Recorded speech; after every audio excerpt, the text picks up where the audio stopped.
Have you ever witnessed extraordinary secrets hidden in an ordinary life?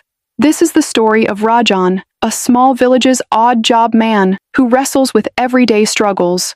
But this time, the story is not just about him. It's about a mysterious girl he finds, hungry, exhausted, and broken, by the roadside. Rajan thought he was merely helping a starving girl, but little did he know she carried a secret that would forever change his life. The girl, Amrita, was no ordinary person. She was a bundle of lost pasts, scattered presents, and untold stories. What she said left Rajan stunned. I was a princess, but who was this princess? How had she ended up in such a dire situation? And most importantly, could she escape the darkness enveloping her life to rediscover hope and light? This isn't just a tale of a hungry girl and a kind man. It's a story of humanity, struggle, and the power of art. Stay tuned, as this story won't just surprise you, but also touch your heart and strengthen your faith in humanity. Our village was a simple place, perhaps too simple. Life here was about survival, which often felt like a luxury. My name is Rajan, and I've spent my entire life in this dusty, forgotten corner, doing various odd jobs to make ends meet. People in the village called me the odd job man. Whether it was fixing a broken fence, carrying heavy sacks from the market, or cleaning someone's yard, I had done it all. It wasn't much, but it put food on my plate. Or at least it used to until last month.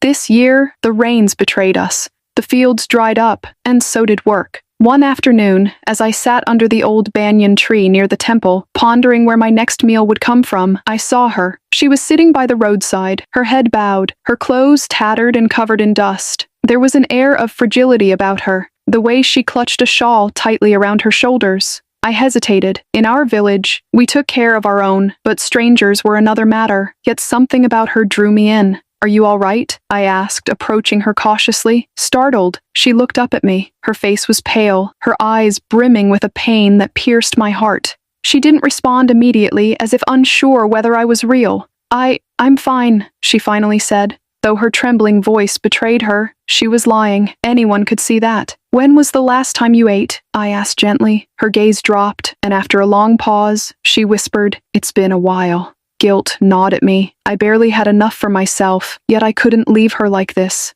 Wait here, I said, and rushed to my small hut.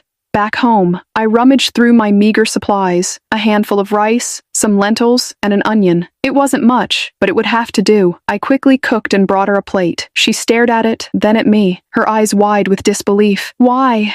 She whispered. The question caught me off guard. You're hungry, I replied simply, and no one should go hungry if I can help it. Her eyes welled up with tears as she took the plate. Thank you, she said softly, and began eating with an intensity that revealed how long it had been since her last meal.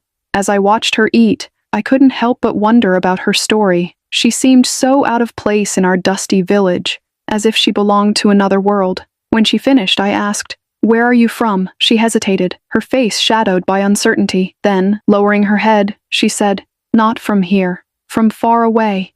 There was a deep sorrow in her voice, and I pressed gently.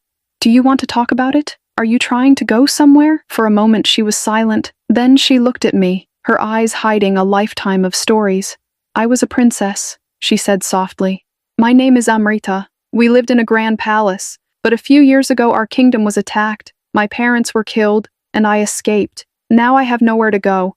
I just want to survive. Her words struck a chord deep within me. I could barely believe her story, but the sorrow in her eyes made it impossible to doubt her.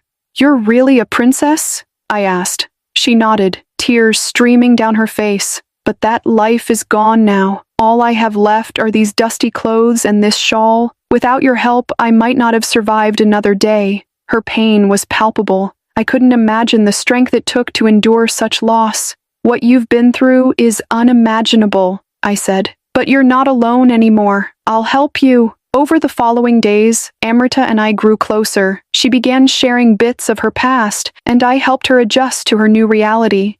Slowly, she started letting go of her pain and finding joy in the little things, like tending to a small garden or helping the local women with their chores. One day, I handed her a blank piece of paper and some colored pencils. You said you used to paint in the palace, I said. Why not try again? Amrita hesitated, then smiled faintly. It's been so long, but I'll try. The next day, I visited her hut and found her working on a beautiful painting. It was a vibrant depiction of her lost kingdom, a palace surrounded by lush gardens and the smiling faces of her parents. Amrita's art became her solace, a way to process her pain and rebuild her life. Her paintings grew brighter, reflecting the hope she had rediscovered. And as I watched her transformation, I realized that by helping her, I too had found a new purpose. Her resilience taught me the power of humanity and kindness. Amrita may have lost her kingdom, but in our small village, she found something even more precious, a second chance. And so, the story of a humble, odd-job man and a fallen princess became a testament to the strength of the human spirit and the profound impact of compassion.